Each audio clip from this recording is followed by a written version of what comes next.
All right, welcome to another episode of And Then We Win. I'm your host, Dr. Justin Singleton. I have Kobe Jones, our co-host, who's here on the regular. And of course, the man, the myth, the legend himself, Coach Andre Davis. I'm going to just go ahead and read out some of his accolades because this lets you know how great of a coach he is. Boys Track and Field State Championship, 2015, 2018, 2019, and 2023. Girls Track Team helped coach them. They helped win state in 22. Defensive coordinator for the boys football team. They recently won state in 2023. Freshman football coach, championship. I don't know how many years y'all won it. Probably about 20 years in a row. It seems like it's been that much. But y'all won it just about every other year, if not every year. And then, y'all just know, Pearl-Cohn is just known for historically developing championship football players on the field and off the court. No matter where they go, Pearl-Cohn is known. So, Coach Davis, thank you for being here this evening. And I don't know, I think I left anything off, but man, you're a dad too, and your boy's he's shooting up, and he's an athlete. So I'm following on Instagram, and so it's just a pleasure to see. When I was at the school, he was just a little skinny little thing, but you got him still. When he's shooting up, he's still skinny. So you got him in the weight room a little bit more. But man, thanks for being here, man. I appreciate that, Coach Davis. I appreciate that. Man, I don't know where to begin. I saw a post that you had on Instagram, and you're one of the coaches I enjoy seeing post because you're always talking about the things that matter on and off the field. Of course, the production it shows by the championships, the trophies, and everything else. Kids getting scholarships every time you turn around. But most importantly, you're just not just, creating just athletes here. These are fine young men who are going out and doing much more. And so most importantly, that creates a culture. You talk about culture building and stuff like that. How do you create a culture like that when North Nashville has, we all know all the negative statistics they used to bring about and still talk about to this day. But how do you make sure that culture exists and be that shining light in North Nashville? Man, it didn't happen overnight. I'll be honest with you, man. It took a lot of years, a lot of, just muscle work, like being in the community, born and raised North Nashville, and having that community presence with in North, went to Pearl, and being authentic, man, and just giving back to the people, and not, being transparent. Like I do post a lot. One of my Instagram page is all coaching. That it's been that way for like the last 8-9 years. Just promoting what we do positive, what we're doing in the community, what we're doing on the field. Just highlight different kids here and there. Facebook. Social media definitely helps. You know what I'm saying? It helps create the culture. And then, like I said, being authentic with the families and the kids. And the thing that helps is the kids that, go on and do great things. They always come back and pour into the younger kids.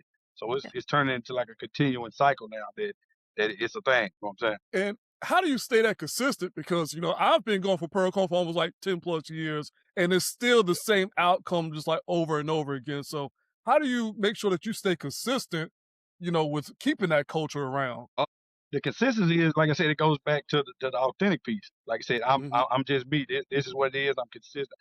I had a lot of older coaches that I kind of been around as the younger coach. Now I'm kind of the older coach, so I kind of learn from some of those guys that's actually done it before me. And just like I said, watching what they do, and the consistency come when you don't change.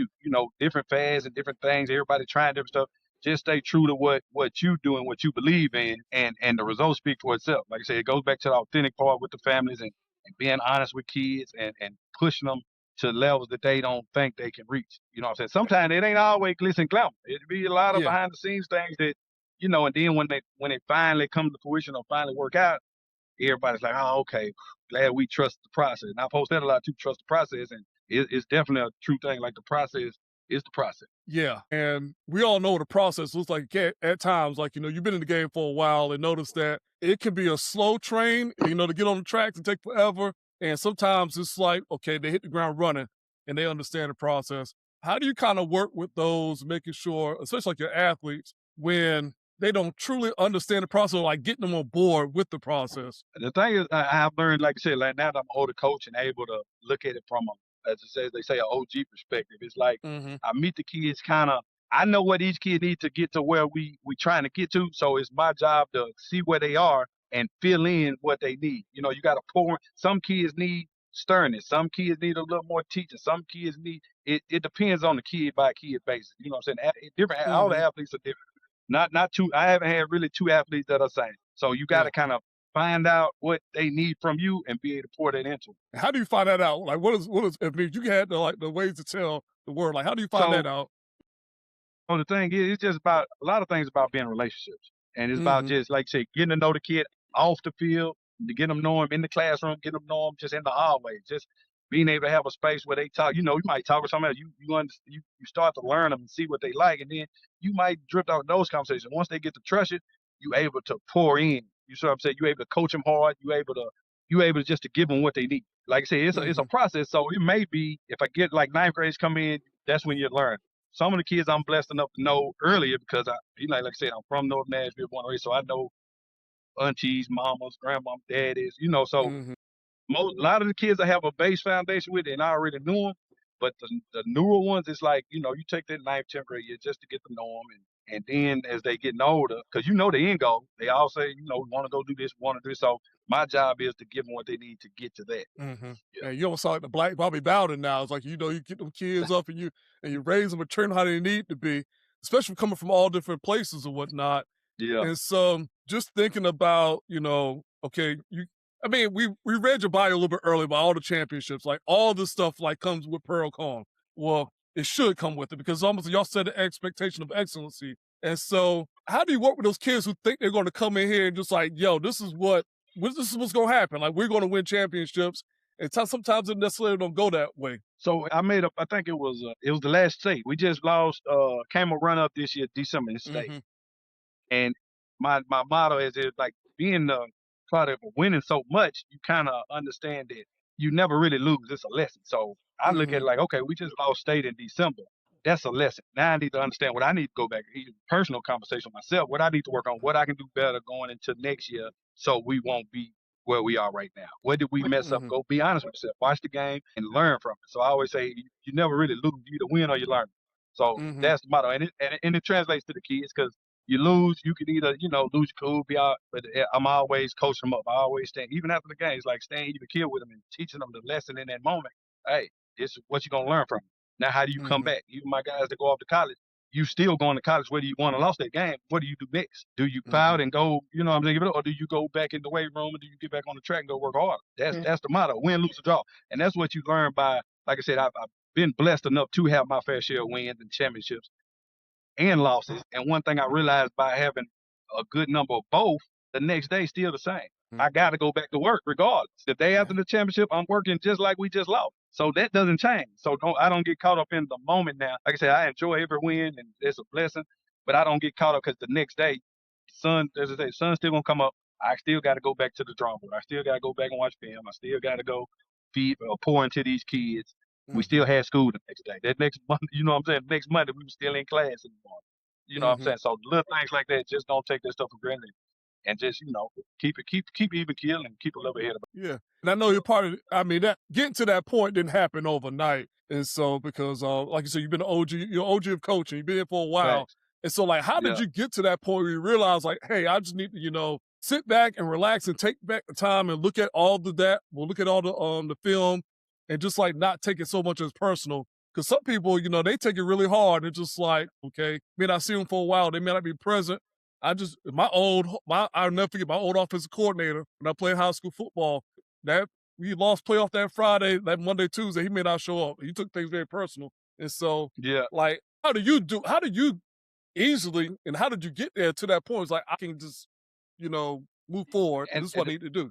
And to be honest, the thing about it, I normally do that. Like after any championship game, I always take a day off, and it's not because I'm burned out. It's just a time to exhale and relax Yeah. because it's so high strung and you so on point. Like those championship games and different big moments, you so locked in that even for your mental health and just health, sometimes you just got to relax and bring it back down. Okay, the next day. You see what I'm Mm-hmm. saying? So, and that's basically how I do it. And it wasn't easy. Like I said, it just took years. Like I said, I've been doing it for a while now, and it wasn't that easy. Now that I'm old, of course, with age come wisdom, as they say, and different stuff. So it's kind of Mm-hmm. like I've learned over time. It's not nothing Mm-hmm. I can just say, hey, they'll do this or do that. It was just over a period of time. Like I said, I've been back at Pearl for this is my 12th season. So we done Mm-hmm. had our big losses. We done had our big wins. We done won championships. We done lost championships. We done lost games we should have won. We done got blew out by teams. We done blew teams out. I didn't see everything possible that could happen in football, I didn't Mm-hmm. see it. I'd have been involved. The highs, lows, the upset, you know what I'm saying? The upset wins, the last second wins, all of the above. So in that case, when you got that much experience, it's like, okay, I can't get all high, I can't get low. I gotta stay somewhere in the middle. Or, you know what I'm saying, Mm-hmm. if you want to be in this thing for a long time. Like I said, I'm Mm-hmm. fortunate enough not to have a whole bunch of grades and losing half, whatever. But it's just you gotta stay balanced, man. You can't get too riled up or too low on yourself. You gotta stay somewhere in the middle. And so you mentioned this past season you won a championship, and oh, you did. You lost in the well, let's say you lost. You state runner up. You know, you never Yeah, lose. You the because you freshman, always learning.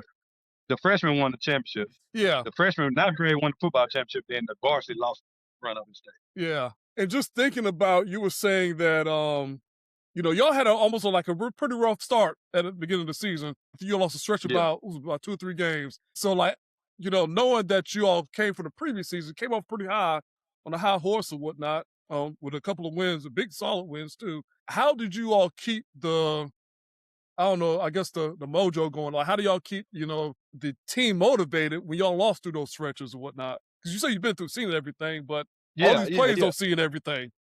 It's something new to them. Man, and it comes with, like you said, just being an older coach. We got a veteran staff, myself, Benetti, Woods. Then we got a couple of younger coaches.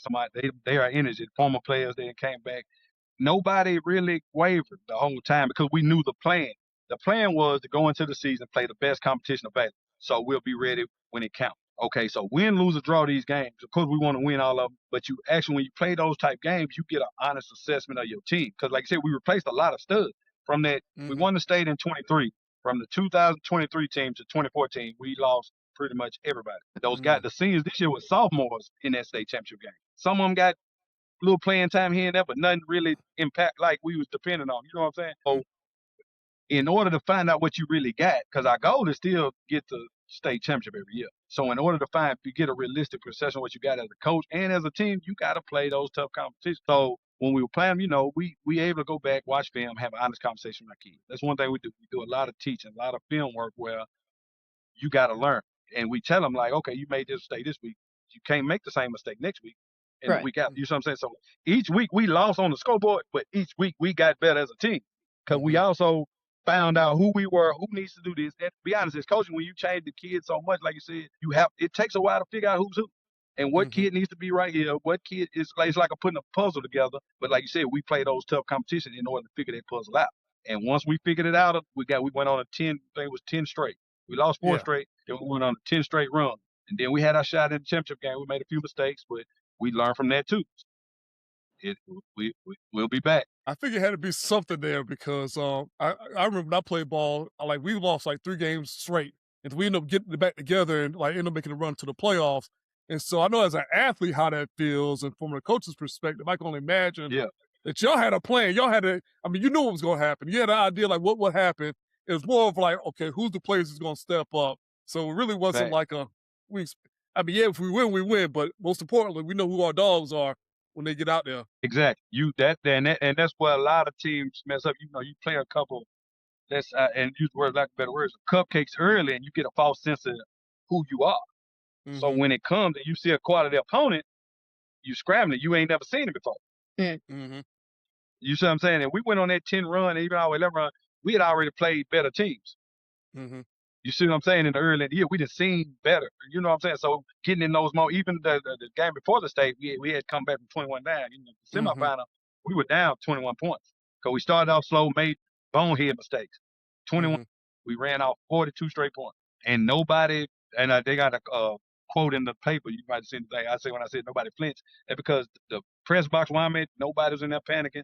The sideline was cool, calm, and collected, because we knew, like, all right, we get us together, they gonna Hmm. have a problem. You see what I'm saying? So we got our stuff together and made it to state. To keep everybody cool like that, like how do you coach that? Because there's a lot of people that do all these things for that work before from a coach's perspective. Like, how do you coach that? Or is that something within? So it's a little bit of both. So like I said, and I give credit to our older coaches. So Coach Burnett has been he's been around 20 plus years. Coach Woods is, I think, 15, 16 years. This is my 12th year. Coach Rico been around he's been for 12. So we got a lot of older coaches on the staff where we didn't been in a lot of situations. And even Hmm. the younger coaches, they all played college ball. They all been, it's football. So you've all been in those hostile situations. Even last year when we lost, we went down to Memphis and got upset. We learned from that, and as a coach staff, we came together and we discussed. We had real conversation about what we need to do next year to not feel like this again or not do this again. What can we do as coaches? So we got together and came up with the plan of, hey, we gonna do this. Whenever we get in a situation like this, we gotta learn, stay even killed, because the kids are gonna feed off what we doing. They say we not bothered by anything and just continue coaching, they gonna continue playing. When you have the issues is if the coaches on the sideline, everybody going crazy, fans going crazy, your mom and dad are hollering,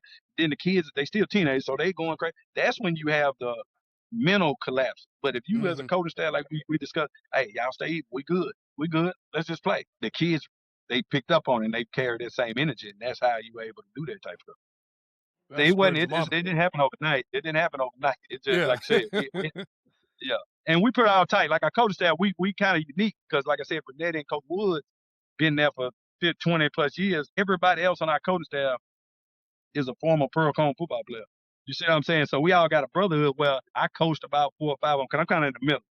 I'm younger than Kobe and I'm older than, but we all got great relationships where we all can have those honest conversations with each other. It ain't personal. It's all a brotherhood. Like, we always come together and do what's best for the kids and carry on that Pearl Cone. That's why it's like a Pearl. When people say Pearl Cone, it's a thing. Like, it's a certain way we just do things. We don't. It's hard to explain, but it's just a way. You know what I'm saying? Yeah. We got this camaraderie. That's where it started with that. So all of it tie into each other. It's the Pearl Cone way. That's exactly what it is. And so that is the Pearl Cone way. It's catching on. So I know you almost coach year round, and you just mentioned mental health earlier.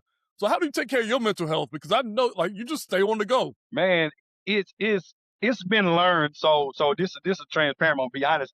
What helped me now to get me through my second phase of this older career was I was so young and doing so much, like before COVID. COVID came and it was no sports. So I literally had to figure out something else to do. And the thing to do was, like I said, me and my son we've always been doing our things all life. But that moment was I had to kind of prioritize what really matters. So if sports ever was taken away from me again, what would I be doing in life? It was kind of like almost like get a glimpse of what retirement looked like, if it makes sense. Like, never been without sports. So it was like, pouring into him and just finding other things that I like, finding hobbies for what it is. You know what I'm saying? Just finding other things and able to take your time out for yourself and get away from sports for a while. Coming back and doing it year round, it's not a sprint anymore for me. It's a marathon. So I don't move slow because I'm still active. But I move with intention and like purpose now. You know what I'm saying? I don't have to always do everything. I'm doing what, I'm making an impact based on, hey, it's on the schedule now. All right.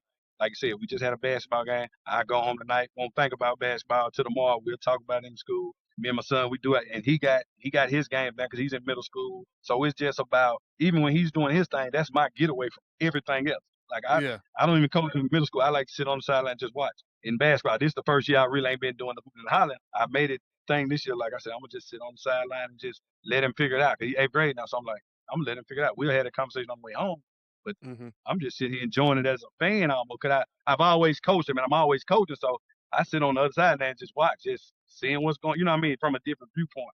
So that kind of helps too, but, man, I love coaching. And it's not just saying you coaching sports. Before I even started coaching, I was always working with at-risk youth. You see what I'm saying? So even when I stopped playing college football, that's my main thing. I just use sports as an avenue to teach those guys and get them the fundamental things they need for life. The same things we need. You know what I'm saying? So sports is the tool that I use to do it, but I'm still mentoring kids all day, having conversations, sports related, not sports related, just teaching them about life. You know what I'm saying? So that kind of, I tell people all the time, joking, I do it if I didn't have bills and have to take care of my family, I do it for free, because I haven't woke up one day where I feel like I got to go to work. You know what I'm saying? I do what I think this is my calling, what I'm supposed to be doing, pouring into kids, like teenagers, and just doing what I do. So it's not like, man, I got to clock in, I got to go to work. No, I really I get up every morning happy and do what I do. You know what I'm saying? So it works. It works. I utilize all the breaks. I utilize all the breaks too. Like Christmas break, I literally took about 3 days. I didn't do anything. Watched my shows, caught up on everything. I didn't move. And you got to do that sometimes. You do. Real talk. Yeah, you got to do it. I know that wasn't easy for you to go from a coach to a fan in basketball for your son or whatnot, because that's not transition is usually hard from going from one to the other. And so Facts. I can only imagine what it's like for you just to be like, okay, let me not yell. Let me just sit down. Facts. It's definitely hard. So I made a pact to try to separate the coach and dad situation. You know what I'm saying? Because Mm-hmm. I coach him when I need to, and we do our own thing on the side. But I'm also dad first. Mm-hmm. And in order for him to see the difference, I have to be intentional about making it a difference. You see what I'm Mm-hmm. saying? So in those moments, that's dad sitting on the sideline clapping it up, do this.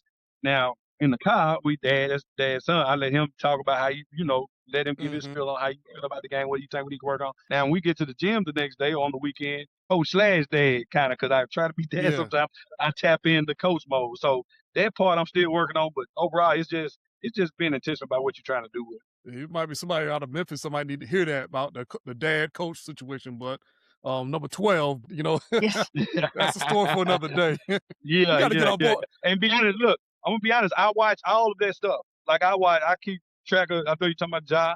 I watch all YouTube. I watch how Dion interact with Shador. I just watch it. Not even saying I'm a member, but I just learn from like what other people doing. Because this is my one and Mm-hmm. only child. So I'm like, okay, go hard here, but love him over here. You got to find that balance, and it's a work in progress. But I think we cool. I never want to really burn him out. But it's a Yeah. fine line between being hard on him, but also it's a level that you got to be doing because I know what's coming. Like you finna be in high school Mm-hmm. next year. I know the work ethic. So I just basically try to install those little basic things, hard work, do your best, and we can go from there. You know what I'm saying? So it's working. Yeah. I'm a student of all the parent dads. You know what I'm saying? Yeah. It's funny Yeah. because one of our last guests, she came on. She said she started doing some of her studies and her trainings and coaching based on her being a toxic parent. Like she was out there just yelling and carrying on, and she was just like, "Hold on, we need to kind of change the sideline coach a little bit." And so you found that out and went about it another way. It's like, all right, I know how to separate the two now. I'm having to do Yeah. so, which is always Yeah. good. Yeah. Yeah. And then Kobe, I you got got any parents like questions? that too. Yeah, I got parents like that too. So I've learned from my parents hooping and hollering and me seeing it and just that's kind of too much. So it's all a learning process. Go ahead. hmm Kobe, you got any questions? I know you got your red on too. I see you representing. Yes. So Yes. I actually, this is unplanned. Like we're all wearing red. Uh, Yeah, yeah. yes, but I just like I first of all, I love your energy. I love the positivity. Like a lot of people don't have that like male figure. So like that's great bringing that in because a lot of people like we need that in the world we're in right now. So I think that's very important. I think you play a very important role. But I just want to say that first. Thank you. Of Thank you. course. And like with Kobe's corner three, I like to think of myself as like a corner three specialist. So it's like a hot take on like three questions that I've thought of throughout the week and prepared for today's episode. So the first question is like, what does excellent like actually look like on a daily basis for your athletes, not just like in just regular game day kind of settings? Excellence to me, it's just doing the small things all day long. And my kids give me a hard time. 'Cause I even tell, like I said, my son and all my players, like I tell you, like being a champion don't start when the clock, when the people comes in the stand. It's when you hmm wake up. And I joke with them. They like, "Oh, you crazy?" I said, "I wake up like this. I wake up as a champion. I get out the bed thinking I'm like that." You know what I'm saying? Right. And it's not hmm a ego, a bragging thing. It's just the way you carry yourself. Everything you do in life, you have to do it at a certain level. Whether it's brushing your teeth or changing your tire, whether it's getting out, because it's no on and off switch when Right. it's built into you. You know what I'm saying? And It's you hmm almost like, and have I to work got to go ahead. No, sorry, and you have to work when people aren't even watching too. So that's important. Like you can't just put in the back. time when everybody's watching. Like what are you doing when there's no eyes, when nobody's looking? So yeah. Absolutely. And that's one of the main things I try to, you try to teach the teenager that, like you say, what are you doing when nobody look? Because they may play that role when you in there, but if I leave y'all in this gym by yourself, what are we doing? Or, Right. can I trust you? Can I trust you in the community? Can I trust you in class with a teacher that you not your coach? You see what I'm saying? I got to be able to trust you because you never know who's watching. Exactly. My second question is about leadership as well. So like what are the leadership traits that you try to install in your athletes to lead them like both on and off the field? Main thing is like being accountable. You know what I'm saying? We all been teen. Like I tell them all, y'all, we was teenagers way for y'all, and we done great, we done bad, we done made mistakes. But it's always been accountable and be coachable, be willing to learn from your mistakes, and not just not think everything is your way. Not I even my old age that I am now, I'm still learning on a daily basis. Like I said, I got a lot of great day. I still and Coach Smith, I still learn from those guys every day. You know what I'm saying? So I'm not ahead of myself. Well, I got all this, I done this, Mhm. and I can't learn. No, you gotta learn like something every day, and that's what a leader is. Leader also is, yeah, you can, like you said, you read off my accolades. I also know how to play the Batman. I mean, the Batman role, the Robin role, the Alfred role. It's about Mhm. doing what needs to be done to get the job done, if it makes sense, and Right. being accountable, like I said. So that's basically what a leader is. Like I said, just always doing the small things, and like Mhm. the main thing, do what are you doing when people are not watching? Do the small things. And then my last question is, what signs do you look for in an athlete when they're like mentally struggling if like they're performing well physically? But just body language. Sometimes body language, you can definitely tell what a kid is kind of how they feeling. They You can check their temperature, as I say, based on just, and it's almost like not when they're on the court or not when they're on the field, but just watch them kind of on the sideline, Right. kind of getting the water or thinking nobody's not paying attention, and kind of kind of catch them. Cause I got a good view. I call the defense from the press box, of course, so I can scan.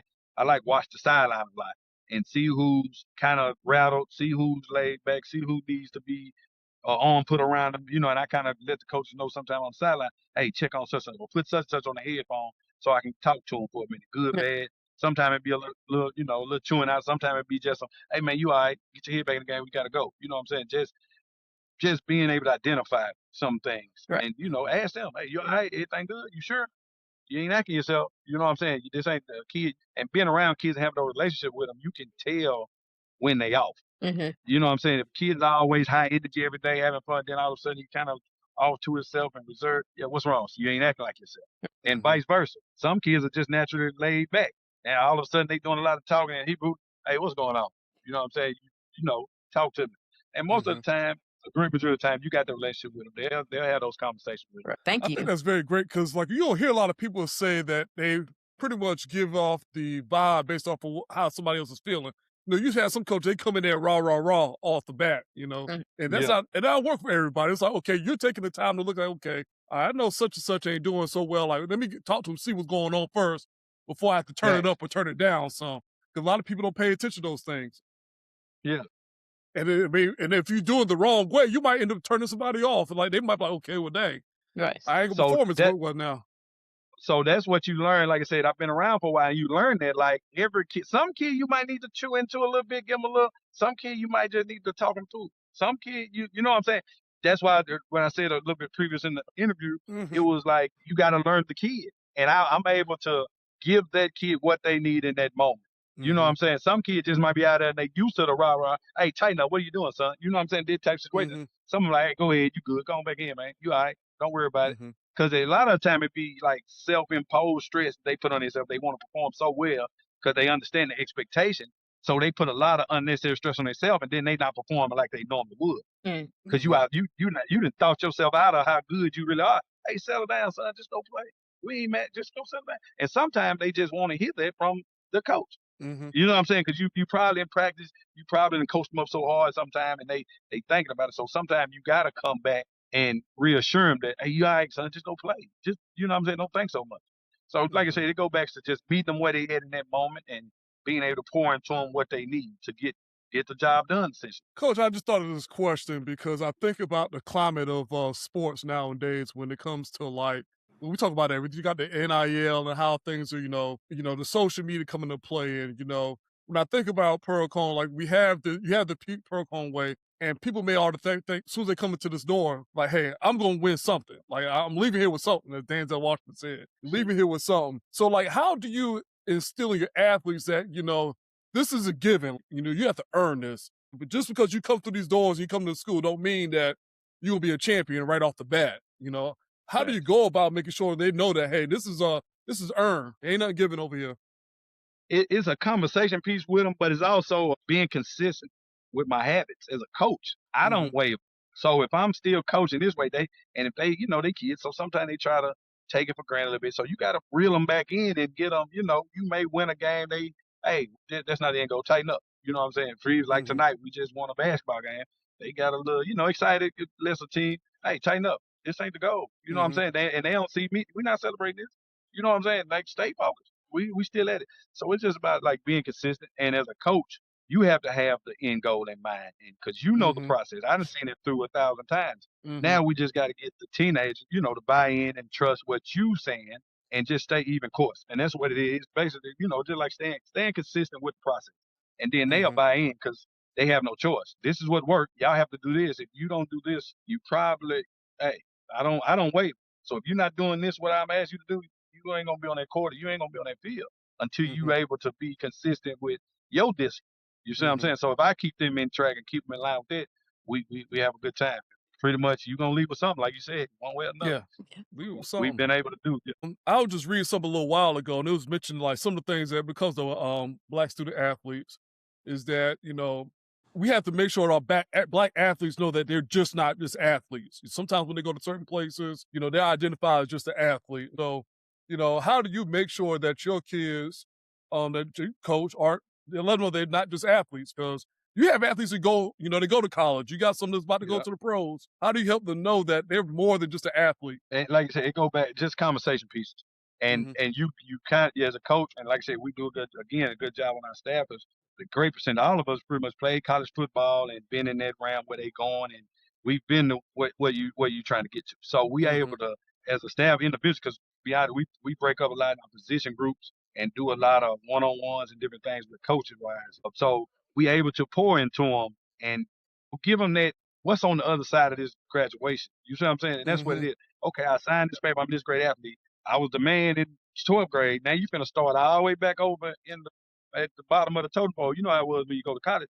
So being able to have that much experience on our staff and me personally, we able to walk them through it pretty much. Like, hey, this is what's going to happen. Another thing, like I mentioned earlier, not only do we do it, the guys that they see go on and do it, they all come back. Homecoming, random home games, Christmas break, Thanksgiving break. Whenever those college guys get a break, they're coming back to Pearl and working out. You might catch who's who of who on the track working out or on the football field running routes with each other. They all the college guys call each other up, hey, meet up. And we got a couple Coach Farrell and Coach Knight and Coach Ball, all of them do their training, Coach JJ, like all our coaches, especially young coaches, when the college guys come back, they work out with them. They go train them on, our facility. So they around the program. So they able to, you just seen this guy beside you in the locker room last year, and he all on ESPN this year. So that's a natural relationship when he come back. Man, and he's able to pour into you, hey, this is what I did. I had to do this. I had to change this. Hey, man, it's totally different. And, listen to coaches. If y'all think this is hard when you get to college, they had these real conversations. I've been in on some of those real conversations. They tell them like, and I'm sitting there like, told y'all think me blowing this whistle. You know what I'm saying? But it takes that. It takes those guys to actually come back that's going through it to pour into the younger guys. And to be honest, they listen to them almost more than us because they think we just coaching. You know what I'm saying? They think we just don't know. But if you listen to a guy that's going through it, that's more impactful than, you know what I'm saying, than we are sometimes. Yeah. It is good that you have that community where people can come back in and share, and they want to do that because, as a coach, you don't know anything. Even though you've been around the game, you've been studying, you've learning, you've been playing the game years ago, but you don't know what you're talking about because you're not out there with us right now. But to have that culture and that community come back where it's like, hey, you can come back in and you can see, like just recently, I'm not saying recently, you had a Super Bowl champion. So of course he knows how to, what it takes to be Super Bowl champion on and off the field. You got guys that's going first. Well, he may go first round. I don't know. He got some things going for him. He may, even if it's first and second, like he's going somewhere in the top 10, top 2 rounds. And so, he's there to be able to show like, hey, this is what's going on as far as like, you've had some players dealing with Neil, even during COVID break, so they got that experience and able to come back. Yeah. And it's not like 20 years ago, just like 5, 6, 7 years ago, if that. Yeah. And so that has to be amazing to have that support to come back and do that for you. And so you talk about even those kids who are playing a sport and, they may have the ambitious dream. And, we always talk about how important it is to be, have that identity where you're more than just an athlete off the field. And so, even for those who don't go on to do great things, or, go be a NFL player or go in to a D1 college or anything like that, how do you make sure that they still are, I guess, messing up with my words right now, but they still are important players to the program or to your system or the program way? So the thing about it, and I'm glad you said that, because to be honest, we have definitely more students who may not go on to play football, but go on to be successful in life. They go to college, they go get trades, they go get jobs, they successful in whatever they're doing. We got all kind of entrepreneurs. We got a whole variety of things or people that have come through, and it's a community. So the guys, of course, you see is the ones that are on the screens and get the retweets and the mentions because they visible. But it's a lot of guys that come back and pour into the program. Alumni, our homecomings, unbelievable. Vendors, different support from the programs like the non-revenue programs. We got track, the basketball, all the way down to everything. It's always, if we ever had to reach out to alumni and they give back and just do different things. So it's like it's a big family, man. It's a big community, man. And that's one thing that, like I said, I love about it. I love about it, and we're gonna keep trying to push it and keep it going. That's great. I always feel like athletes, even if they're not playing the sport later down the road, like you still got the upper hand based on like you know the coaches might have had around the discipline, like that discipline you take on the field, you can take it off the field and apply to other areas in life. So you may not have to be a D1 or you don't have to be a JUCO star, but you have the ability to continue to be successful in your life, and those people are just as important than those who are just all-star athletes for the rest of their life. Absolutely, because some of the things you learned in sports, it carry over in life. I'm the same, like I said, I remember college days, we get up at 5 in the morning and do this, and got to be at breakfast and got to be at class. That carries over in life. We all at work now. You got to be at work at a certain time. Your alarm go off at 5 o'clock or 6 o'clock. You got to get your family. You know what I'm saying? It all parallel with each other. So like I said, it carries over more than just a sport. It instills what you need in life to function. I don't be can't be taking off days work because I wasn't missing practice, so I'm not missing work. You know what I'm saying? It just becomes a thing built into you where the accountability piece and it just carry over. A lot of those things sports instill in you, it carries over to the workplace, familyhood, fatherhood.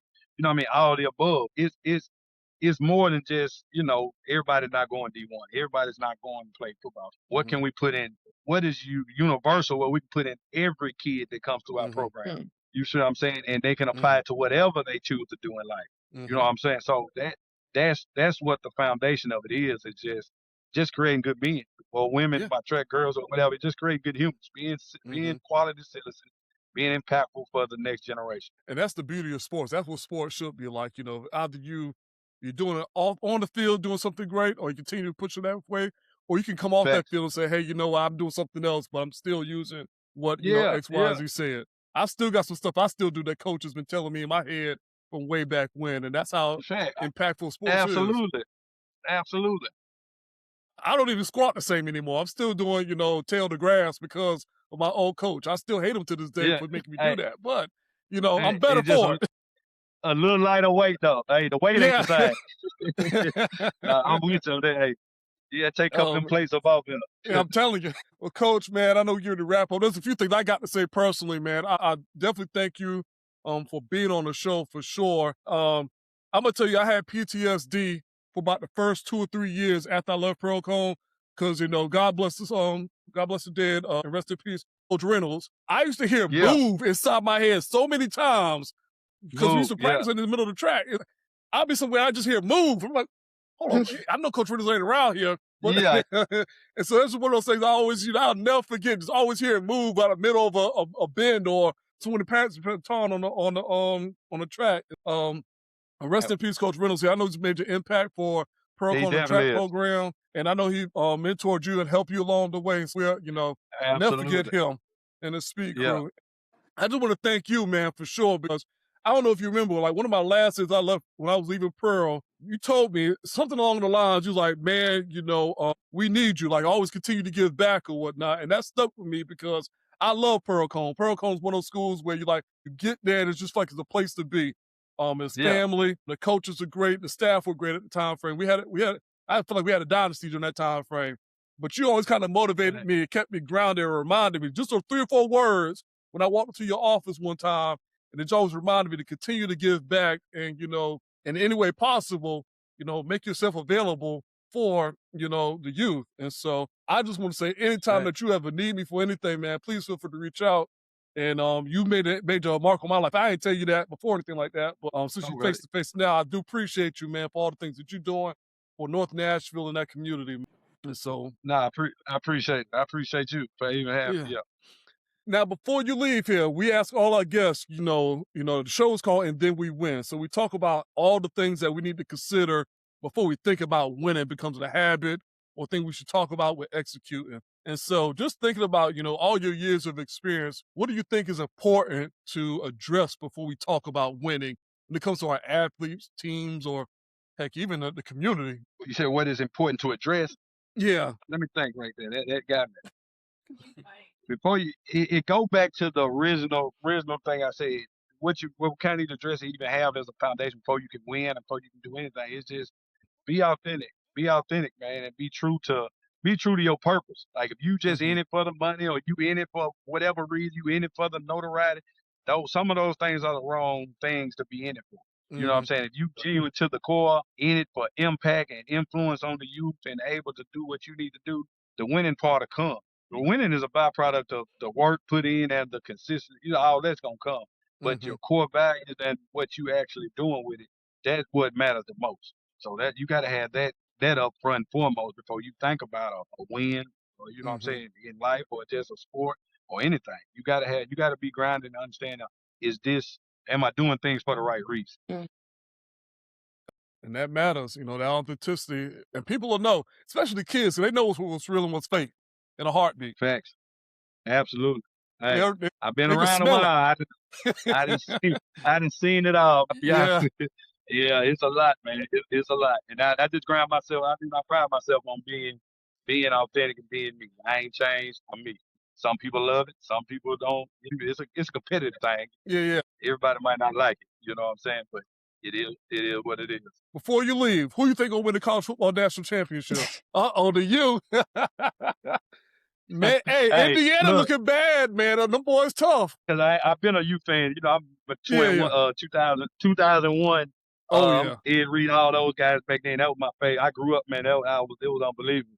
And I kind of felt like we ain't had a lot of years to even talk. I ain't had nothing to say in a long time. So it's like, okay, all right, we finally got some, I can brag a little bit and claim my team, but it ain't been, it's been a long time coming. Oh, it's definitely been a long time. And a little thing about it, crazy part about it, you said that, they got the 30 for 30. So Miami, to you, part 1 and 2. Yeah. So back, like the first 6, 7 championships, my first 5 years I was at Pearl. Every championship game, we watched that before the game. I made them realize that we're gonna watch this. We used to watch it every time. I kind of got away from it now, but we watched the little 30 for 30 before every championship freshman game. You got to put it back on. This to me, the U is like an unconventional team for me this year. Hey, I'm used to them seeing like, okay, a pass attack like crazy, and then the running game is like crazy. Today, the running game is still sick. But, they only got Tony as like their main receiver right now. So, yeah. And Indiana, them boys tough, man. I haven't found a chink in their armor yet. It's tough. Two things about it. Miami playing defense. Yeah, that's the problem. That's the part that's getting everybody fits. Miami, it's going to be a good game. I ain't calling no score saying how it's going to blow out wise. I'm rooting for you. But the defense is Miami's playing some defense. Them 2 DNs they got, they playing lights out. And I like Indiana because they kind of true to the model. And I read something like they got a lot of old people. You know what I'm saying? They ain't got a lot average 23 years old. 23 years old. That makes play age. With that though, I wish people would watch it because we get a lot of flack even on the high school level. A lot of young kids want to come in and play early. And I tell folks all the time, you're not ready for these 17, 18-year-olds. It's different. When you want to stay consistent and win. It's a difference. Just hold tight. We're gonna get couple more weight room sessions, and then you're gonna be ready. Because it's showing. Indiana, they whooping tail and keep taking names. Yeah. They average 20. They older than like 3 or 4 NFL average like more 23-year-olds. Some already they was like 22 to 24. They got more 23 to 24-year-olds than some NFL teams. Jeez. That little age gap. Yeah, I said that's saying a lot. That's saying a lot with the new landscape of college football. Yeah. Plus, it's a James Madison Plus, as they call him. So many over them transferred over. So, I don't know. I'm looking forward to the game. It'll be a great one. Hopefully, you pull it out. But if they don't, then I can say that I wasn't expecting that. So, I mean, we'll see. Yeah. Well, thanks, Coach Davis, man. We greatly appreciate you for joining us on this show. And thanks for everything. I hope you have a good one, all right? Man, I appreciate y'all. Thank y'all for having me again. Anytime. Thank you for tuning in to My name is Dr. Justin Singleton, and I'm a sports social worker. I love what I do. And if you're interested in learning how I can best support your athlete, your parent group, or even the team, please feel free to reach out to me at info@justsinglevision.com. justsinglevision.com. Feel free to contact me for a free 30-minute consultation so we can figure out how we can best support the mind, vision, and action of your athletes. Thank you and take care.